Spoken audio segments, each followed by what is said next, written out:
faget retorik er det vigtigt at have fokus på både stemme og krop.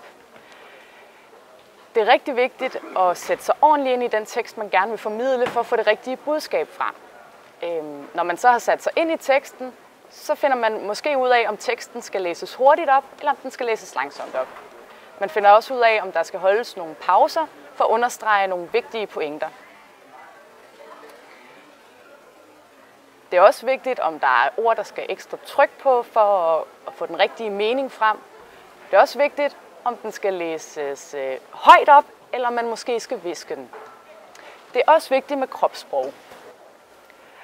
Kropssprog er vigtigt i forbindelse med formidling, fordi det er en måde at nå din modtager på. Øjenkontakt kan være et vigtigt element i formidlingen, men det kan også nogle gange være vigtigt for formidlingen, at du står lidt længere væk. Nogle gange kan man bruge en talerstol til at stille sig bagved. Det kan være en fordel, hvis man ikke rigtig kan sin tekst udenad. Hvis du kan din tekst udenad, så er det også en fordel, fordi du kan bruge dit kropssprog bedre. Du kan gøre dig mere fri af dit manuskript.